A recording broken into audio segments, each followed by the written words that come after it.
주 안에서 평안하셨습니까? 오늘도 이 예배 가운데 임하시는 하나님의 은혜가 성도 여러분들 심령과 마음속에 충만하게 흘러 넘치시기를 축원합니다. 어제는 눈이 많이 왔습니다. 꽃샘추위 같은데 본격적인 꽃샘추위는 아직 오지 않은 것 같습니다. 추위가 오면 봄이 되어서 얼굴을 내밀었던 새싹들이 충격을 받고 놀라게 되지 않겠습니까? 그 추위를 견뎌내면 본격적인 봄을 맞이해서 정말 이제 싹이 자라서 꽃이 활짝 피어지게 되고 열매를 향하여 나아가게 될 텐데 얼어 죽어버리면 봄을 맞이하지 못하기 때문에 참 안타까운 일이 일어날 수밖에 없을 것입니다. 그 안에 생명력이 강건하게 흘러 넘치면 꽃샘추위를 능히 견뎌낼 수 있겠지요. 꽃샘추위는 언젠가 지나갈 것이기 때문입니다. 지나갈 때까지 견뎌야 되는 것이죠. 예수님은 우리들에게 봄이 되십니다. 생명을 주십니다. 그리고 그 생명을 풍성하게 주시는 분이십니다. 요한복음 10장 10절에서 분명하게 이렇게 말씀하셨습니다. 나는 내가 이 땅에 온 이유가 있는데 내 양으로 생명을 얻게 하고 더 풍성히 얻게 하려는 것이다 라고 말씀하셨습니다.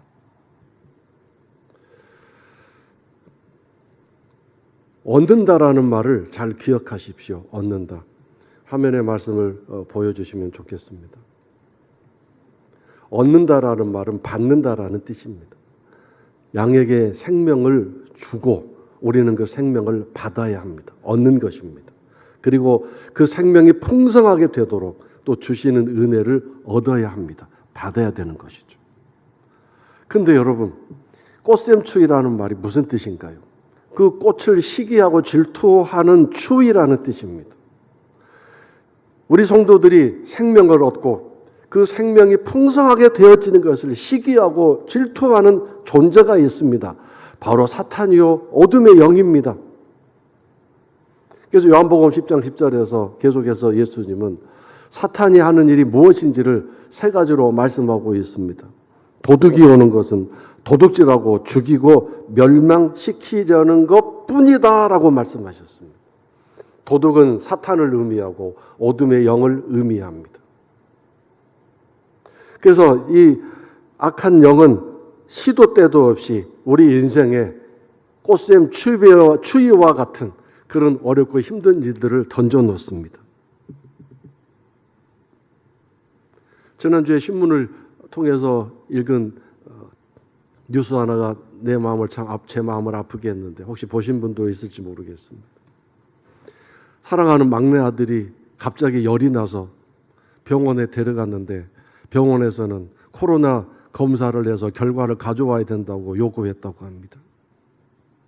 절대로 그 이상의 처방이나 입원 치료는 안 된다고 거부했기 때문에 이게 어떤 상태인지 모르기 때문에 안 된다고 해서 그 아들이 코로나 검사를 받으러 갔는데 하필이면 비가 내리고 날씨가 아주 차가워서 몇 시간을 기다렸다가 그 코로나 검사를 받고 왔는데 그만 폐렴에 걸리고 말았습니다. 나중에 안 사실이 폐렴인데요. 어쨌든 갔다 와서 더 혼수 상태가 될 만큼 뜨거운 열이 막 펄펄 끓어서 부모가 놀래서 다시 병원에 데리고 갔지만 코로나 검사 결과를 가져와야 된다고 아주 차갑게 거부했다고 합니다. 몇 군데로 돌아다녔지만 거부하고 병원에 치료를 받지 못해서 아이를 데려왔다가 결국 그 아이는 그날 밤 사망했습니다. 그 다음날 코로나 검사 결과가 왔는데 음성이었습니다. 이미 아들은 죽었지만 검사 결과 무슨 의미가 있겠습니까? 이런 뜻하지 않는 이런 사회적인 구조라든가 세상적인 여러 가지 흐름 속에서 할 수 있는데 눈앞에 보이는데 할 수 없게 만들어버리는 이런 차가운 세상의 구조라든가 살아가는 현실이 우리를 얼마나 힘들게 하고 어렵게 합니까? 그래서 오늘 예수님의 말씀을 다시 한번 기억해야 될 터인데 요한복음 16장 33절에서 이렇게 말씀하셨습니다. 이것을 너희에게 이르는 것은, 말하는 것은 너희로 내 안에서 평안을 누리게 하려 함이라. 세상에서는 너희가 환난을 당하나 담대하라. 내가 세상을 이기었노라. 이렇게 말씀하셨습니다. 이 말씀은 얼른 보면 은혜로운 말씀이긴 하지만 그러나 생각해 보면 기가 막힐 말씀입니다. 우리의 뜻과 생각과는 다른 말씀이 분명하기 때문입니다. 여기 말씀에서 예수님이 뭐라고 하셨습니까? 너희가 세상에서는 환난을 당하나 그랬습니다. 당한답니다. 환난을 당한다고 말씀하셨습니다. 추운 겨울을 맞이할 뿐만 아니라 시도 때도 없이 닥쳐오는 꽃샘 추위와 같은 우리가 잘되기를 시기 질투하는 악한 영들이 던져놓는 그런 꽃샘 추위가 끝없이 다가온다고 말씀하십니다. 그런데 예수님 말씀이 당하나 그러면서 뭐라고 말씀하셨어요? 담대하라고 말씀하셨어요. 왜 담대하는 겁니까? 그 환란이 오지 않도록 해주셔야 되고 환란이 와서 힘들게 하면 빨리 없애주셔야 되지 않겠습니까? 그런데 왜 담대하라고 말씀하십니까? 그리고 평안을 누리게 하려 함이라고 말씀하셨는데 이 담대하라는 말씀, 환난을 당하나 담대하라는 이 말씀이 참 우리 마음을 답답하게 합니다. 근데 여러분 여기서 한 가지 중요한 것은 뭐라고 말씀하셨어요? 내가 세상을 이겼노라라고 말씀하십니다. 세상을 이기신 예수님, 여기에 핵심 포인트가 있는데 세상이란 환난을 말하고 추운 겨울을 말하고 꽃샘 추위를 말할 것입니다. 근데 여러분 예수님께서 세상을 이기셨는데 어떻게 이기셨는가? 이게 중요하지 않습니까? 이 이겼다라는 말을 우리는 어떻게 이해합니까? 깨트려버리다, 정복하다, 박살내버리다 그런 뜻입니다. 발로 지근지근 밟아버리다 그런 뜻도 있습니다. 그런데 예수님이 세상을 이기셨을 때 그렇게 하셨습니까? 견디셨습니다. 감당해내셨습니다. 버티셨습니다. 그걸 온몸으로 받아내시면서 굴복하지 않으시고 그것을 견디어내셨습니다. 그것이 세상을 이기신 방법이라고 말씀하십니다. 그러므로 여러분 세상을 이기는 방법 여기서 우리에게 이제 차이가 오게 되는데 우리는 세상을 이기는 방법은 나를 괴롭히고 나를 힘들게 하는 모든 것들이 다 박살나고 깨트려져야 된다고 생각합니다. 그런데 여러분 그것은 세상적인 방법이고 악한 영이 쓰는 방법이라는 것이죠. 예수님의 방법은 버티고 견디고 담대함으로 이겨내는 것이라고 말씀하시고 그래서 세상을 이기신 주님께서 어떻게 하신다는 뜻이죠?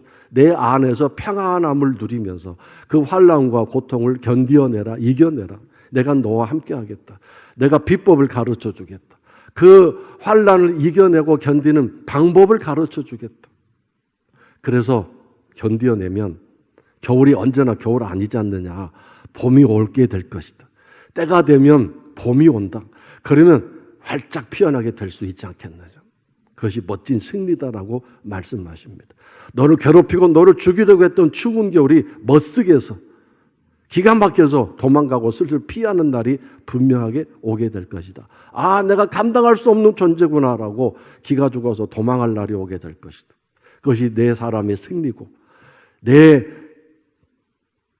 이겨낸 세상의 방법대로 승리하는 방법이더라고 말씀하신 것이죠. 자, 오늘 이 이야기를 이제 다윗의 이야기를 통해 다시 한번 더 자세하게 확인해 보겠습니다. 오늘 본문 14절에서 다윗이 뭐라고 말합니까? 여호와의 친밀하심이 누구에게 있다고 하셨어요? 하나님을 경외하는 사람에게 있다고 자신 있게 말하고 있습니다. 이것은 자기가 경험했기 때문에 이렇게 말할 수 있습니다. 하나님과의 친밀함이 누구에게 있는가? 하나님을 경외하는 사람에게 있다. 내가 그걸 경험했다. 내가 체험했다. 그렇게 말하는 거죠. 그 하나님이 누구십니까? 생명을 주시는 분이시고 우리의 생명을 풍성하게 늘 붙들어 주시고 보호해 주시는 분이십니다. 어떤 환란이 오고 어떤 추운 인생의 겨울이 왔을지라도 내 생명이 절대로 흔들리지 않도록 약해지지 않도록 그 생명을 풍성하게 지켜주시고 후원해 주시고 공급해 주시는 그런 은혜를 베푸시는 분이십니다. 그런데 이런 은혜가 누구에게 있다고요? 하나님과 친밀한 사람, 즉 이것은 하나님을 경외하는 일과 같다는 뜻을 잊어서는 안 되겠습니다. 하나님을 경외하는 사람이 어떤 것이냐? 하나님과 친밀한 사람입니다. 자, 여러분, 친밀하다는 뜻을 여러 가지로 해석할 수 있겠지만 저는 가장 중요한 핵심적인 해석은, 첫 번째로 올 수 있는 해석은, 친하다는 것은 자주 연락한다, 자주 만나서 대화한다. 여기에 친밀함이라는 의미가 있지 않겠습니까? 친밀하기 때문에 자주 만나고, 친밀하기 때문에 자주 대화하고, 친밀하기 때문에 자주 연락하는 사이가 되지 않겠습니까? 친밀하면 친밀할수록 자주 만나게 되고, 아침에도 만나고 저녁에도 대화하고 자주 연락하지 않겠습니까? 그렇다면 오늘 우리는 하나님과 어떤 친밀함을 가지고 있습니까?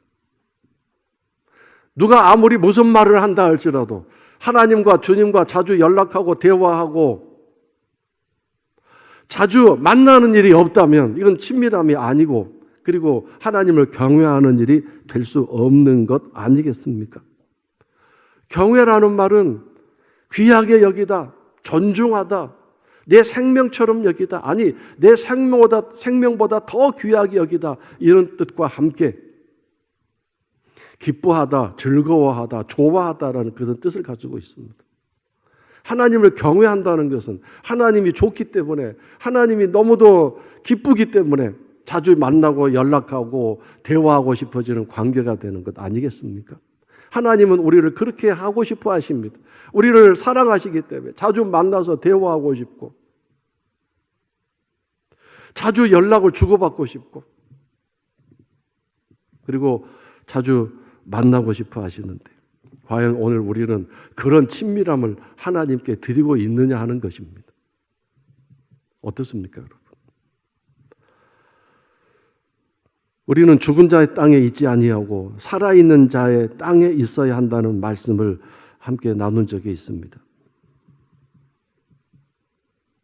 그런데 여러분, 밖은 추운 겨울이고 환란이 닥쳐왔지만 그렇다고 해서 내 마음까지 추워지고 꽁꽁 얼어붙어서 내 안에 생명이 죽어버리면, 이윽고 겨울이 지나고 봄이 왔을 때 나는 싹을 틔울 만한 그런 시기를 놓쳐버린 것이죠.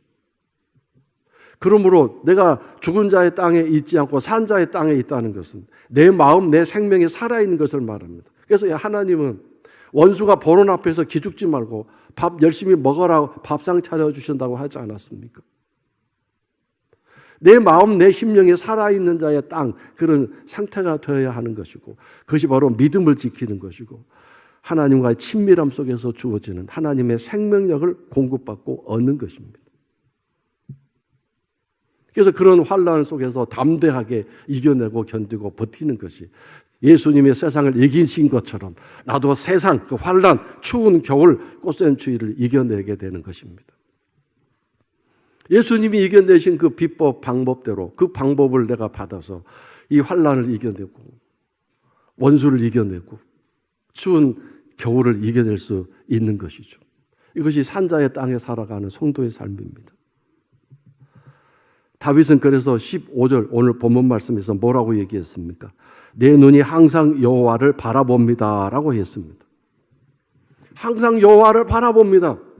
내 눈이 절대로, 내 시선이 다른 데로 가지 않습니다. 하나님만 바라보고 하나님만 집중하고 있습니다. 왜 그랬을까요? 어떻게 이럴 수 있을까요? 그가 하나님을 떠나서 다른 세상에 어떤 도움이 없을까, 어떤 방법이 없을까 시선을 그쪽으로 돌렸다가 된통 당한 경험들이 있기 때문입니다. 시편의 다윗의 고백은 거의 대부분 자기를 죽이려고 달려드는 사울 왕이나 자기의 아들 압살롬의 그 살기를 피해서, 칼을 피해서 도망 다닐 때 썼던 고백이고 간증입니다. 너무도 힘들고 갈 길이 없어서 그 좁은 땅덩어리에서 어디로 도망가겠습니까? 그래서 블레셋이라는 곳으로 도망갔다가 자기 임의대로 도망갔다가 거기서 죽을 뻔한 일이 있습니다. 그런 경험들이 있기 때문에 나는 절대로 하나님을 떠나서는 살 수 없구나라고 깨닫게 된 것입니다. 아무리 추운 겨울이 왔을지라도 내게 생명을 주시고 내가 살아갈 길을 가르쳐 주시는 그 하나님을 떠나서는 내가 도대체 살 수 없는 것이구나, 그렇게 깨닫게 된 거죠. 그래서 아까 요한복음 16장 33절에서 내가 이것을 너희에게 이르는 것은 너희로 내 안에서 평안을 누리게 하려 함이라고 하셨는데, 내가 너에게 이것을 이르는 까닭은 그 말씀이 무슨 뜻이냐면 32절에 나오는데요. 보라, 너희가 각각 다 제 곳으로 흩어지고 나를 혼자 둘 때가 오나니 벌써 왔도다라는 말씀이 있습니다. 너희가 각각 제 곳이란 뭔가요? 자기가 여기가 살 길이다, 여기가 피난처다, 여기가 정말 내가 살아날 수 있는 길이구나라고 자기 나름대로 방법을 찾고 길을 찾아서 도망간다는 뜻이죠. 왜냐하면 예수님이 더 이상 자기들에게 생명도 되지 않으시고 도움도 안 된다는 어떤 상황이 이제 펼쳐졌기 때문이죠. 예수님이 로마 군인들에게 잡혀가고 제사장들, 대제사장들의 군인들에게 포로가 되어 잡혀갈 때 제자들이 기겁을 하고 도망갔죠. 더 이상 저 예수님은 우리들에게 도움이 되지 않는다고 살 길을 찾아서 다 도망갔습니다. 얼마나 절망적이었고 얼마나 충격적이었겠습니까? 갑자기 겨울이 닥쳐왔으니까요. 그래서 이 제자들이 그렇게 도망가고 예수님이 그들에게 아무런 도움이 안 된다는 차가운 현실이 왔을 때, 자, 그때를 위해서 내가 이 말을 하는데, 환난을 당할 때 절대로 겁내고 두려워하지 말고 담대하여라, 이렇게 말씀하셨습니다. 그리고 이제 내가 세상을 이겼으니 그 이긴 방법과 비법을 내게 가르쳐 주마, 이렇게 하신 거죠. 다윗은 이걸 경험했기 때문에 더 이상 세상으로 눈을 돌리지 않고 계속해서 하나님께 초점을 맞추고 시선을 절대로 떼지 않았습니다. 그래서 그가 받은 복이 무엇인지 오늘 본문 12절에 나오고 있습니다. 주님을 경외하는 사람, 하나님과 끝까지 친밀하게 지내는 사람에게는 어떤 일이 일어납니까? 택할 길을 가르쳐 주시겠다고 하셨습니다. 이 택할 길이란 뭔가요? 내가 선택해야 할 길입니다. 이리로 가야 되나 저리로 가야 되나, 이것을 선택해야 되나 저것을 선택해야 되나, 그런 망설임과 불확실한 상황 속에서 하나님이 이걸 선택해라 라고 가르쳐 주신다는 거죠. 하다못해 우리가 저 인천을 갈 때 어떤 길을 통해서 가야 막히지 않고 빨리 갈 수 있을지 기도하고 하나님께 맡기면 하나님이 선하게 인도해 주신다는, 물론 내비게이션 따라 우리가 가기는 가지만 가장 좋은 길을 우리에게 인도해 주실 수 있는 그런 분이라는 뜻입니다. 우리의 내비게이션이 된다는 그런 뜻입니다. 그리고 13절에서는 뭐라고 말씀하셨어요? 내 영혼이 평안하고 자녀들도 잘 될 것이라고 말씀하고 있지 않습니까? 이걸 경험적으로 알았기 때문에 다윗은 그 처절한 인생의 겨울이 왔을 때도 하나님을 절대로 떠나지 않았습니다. 하나님과 친밀한 사람이 됐습니다. 하나님을 경외하는 사람이 된 거죠. 자, 그렇다면 오늘 우리는 하나님과 친밀한 사람인지, 하나님을 정말 경외하는 사람인지, 생명이신 우리들에게 생명을 풍성케 하시는 그 주님을 통해서 우리들에게 끝없이 인생에 다가오는 그런 작고 사소한 작은 일부터 시작 큰 일까지 능히 견디어내고 감당해내는지 한번 확인해 봐야 되지 않겠습니까? 공자는 60이 되면 모든 듣는 것이 편해지고 순해진다고 하는데 그건 진짜 공자 말씀 같습니다. 60이 넘고 나이가 들으니까요, 오히려 사람이 더 쫀쫀해지고, 옛날에는 그냥 대범하게 넘겼던 말이 왜 그렇게 가슴에 깊이 새겨지고 확실하게 새겨지는지, 그거 작은 말 하나 때문에 막 속이 상하고 자존심 상한 그런 내 모습을 보면서 진짜 공자 말씀은 공자 말씀이다. 우리가 공자 말씀이다 할 때 무슨 뜻을 가지고 있습니까? 말만 그릇하다 그런 뜻 아니겠습니까? 그래서 이 환난이나 꽃샘추위나 겨울은 끝도 없이 때도 없이 순간순간 얼마나 우리를 괴롭히는지 모릅니다. 그렇게 되면 뭐가 오나요? 신앙의 위기가 오고 믿음의 위기가 옵니다. 여러분, 사탄이 도둑질하고 죽이고 멸망시키는 일을 하는 존재인데요, 사탄은 우리가 가난하게 살고 힘들게 살고 병들어 막 골골거리며 사는 걸 보면서 옆에서 박수치며 즐거워하는 존재가 아닙니다. 우리가 괴로워하고 힘들어하고 막 어려워하며 사는 것을 즐거워하는 존재가 아니고요. 그것이 우리들에게 오는 그의 목표가 아니고 뭐냐면 그렇게 함으로써 우리가 내 안에 믿음이 떨어지고 내 믿음이 깨지고 믿음이 약해지는 걸 이걸 원하는 것입니다. 그러므로 물론 반대로 풍요하게 하고 잘되게 하고 넘치게 해줘서 또 게을러지고 그거 쓰느라고 또 나태해지고 그런 방법도 쓰기도 합니다. 일도 잘되게 하고 하나님 앞에 신앙생활 건성건성했는데 왠지 일이 잘되고 풍성해지게 되면 또 그만큼 더 게을러지고 나태해지게 하고 믿음이 깨지기 때문에. 그러나 가장 좋은 방법은 힘들고 어렵게 살면서 그렇게 고통스럽게 살면서 그걸 보는 걸 즐거워하고 그러면서 믿음이 깨지고 믿음이 박살나는 걸 양수겹장으로 한 방을 날렸는데 두 가지로 일어나는 그런 일이 일어날 때 이 사탄이 가장 즐거워하는 것입니다.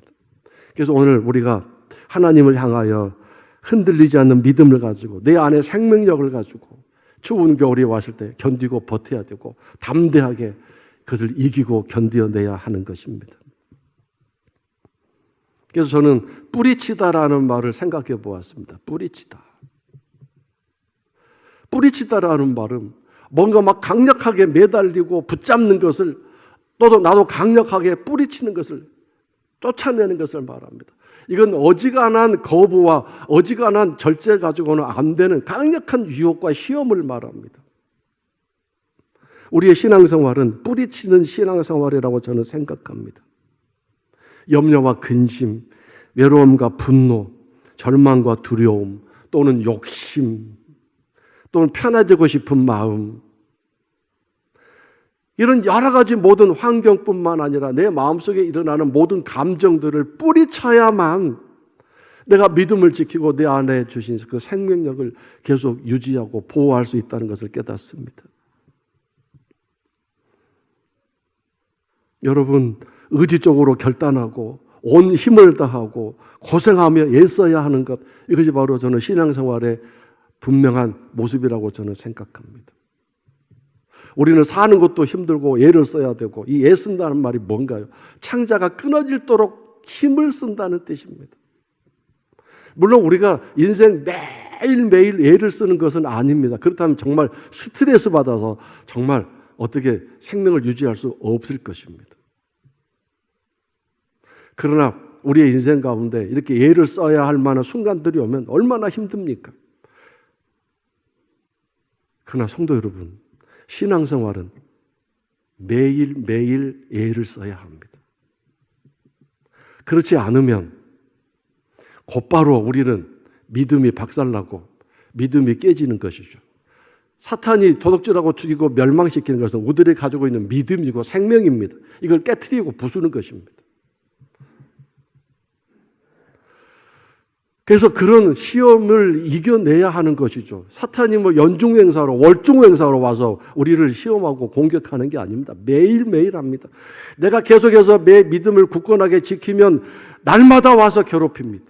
매일매일 괴롭힙니다. 그러니 그 전쟁을 날마다 해야 하는 것입니다. 그러니 여러분, 사는 것도 있는데 이 신앙의 싸움을 하는 게 얼마나 괴롭습니까? 얼마나 불편합니까?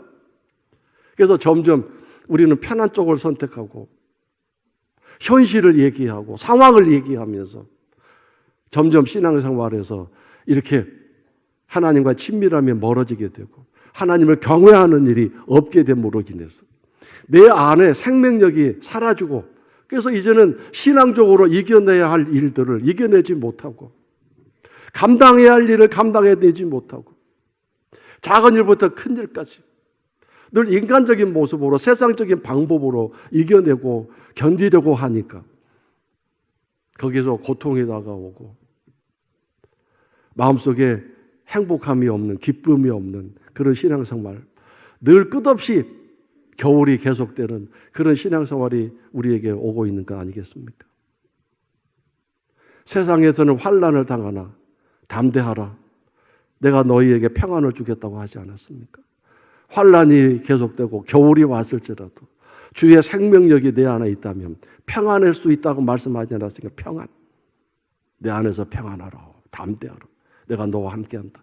이런 담대한 믿음으로 환난과 겨울을 이겨내고 원수가 바로 눈앞에 있어도 기죽지 않고 밥을 열심히 맛있게 먹을 수 있는 이런 신앙생활이 우리에게 있어야 되는데, 작은 일 하나에 감정 상하고 작은 말 하나에 속상해서 서로 부부싸움 제3차 대전을 일으키고, 그렇게 친하던 친구와도 말 한마디에 그냥 속이 상해서 더 이상 연락을 않고 단절하는 우리들의 이 나약함이 얼마나 많습니까?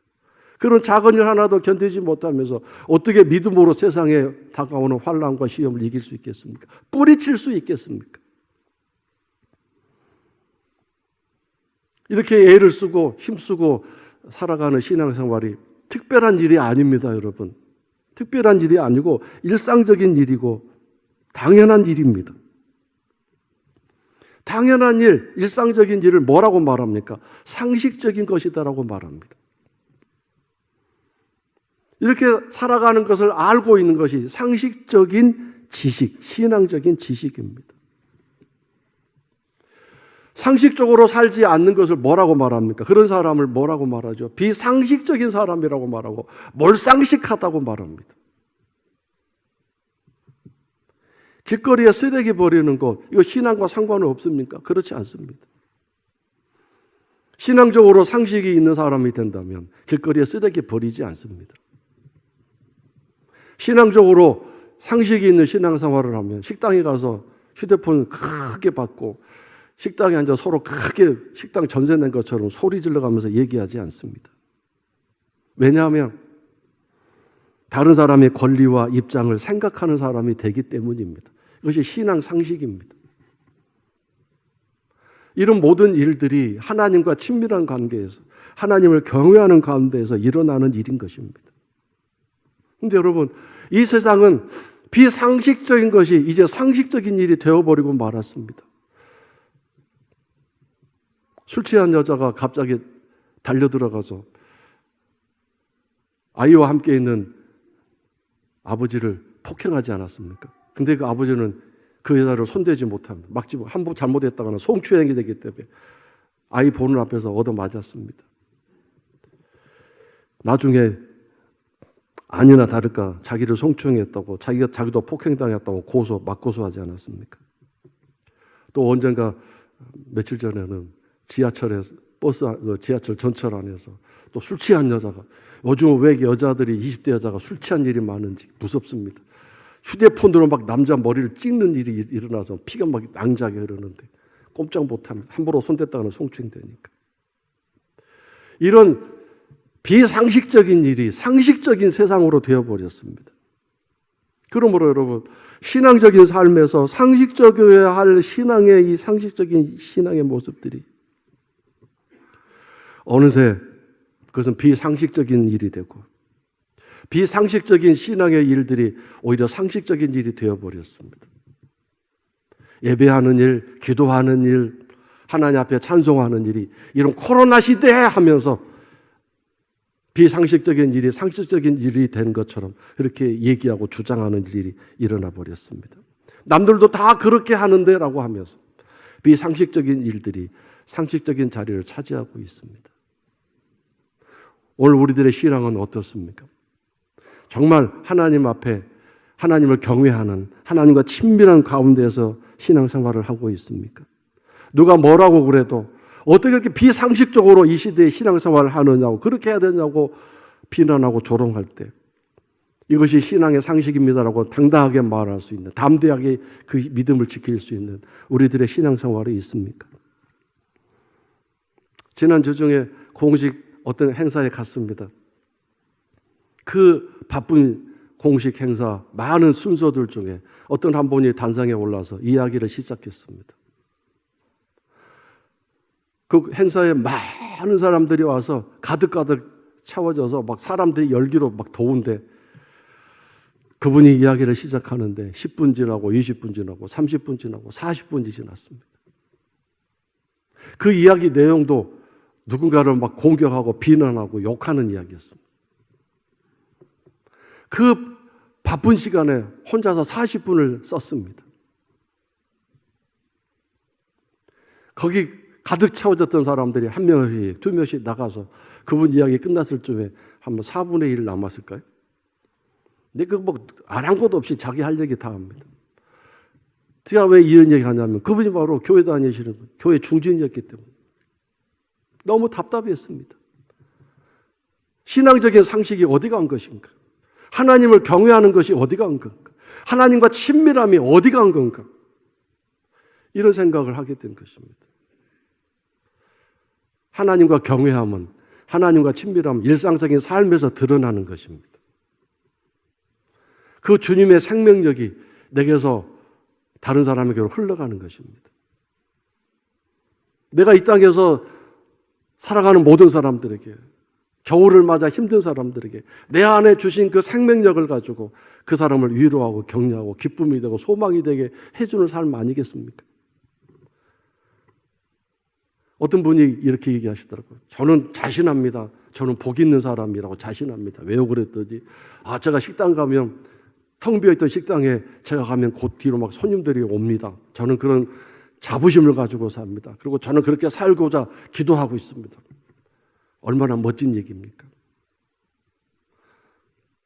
여러분, 우리 할아버지 할머니들, 여러분 손주들을 보십시오. 보고만 있어도 얼마나 행복합니까? 왜요? 그 아이들에게 생명력이 막 흘러넘치기 때문입니다.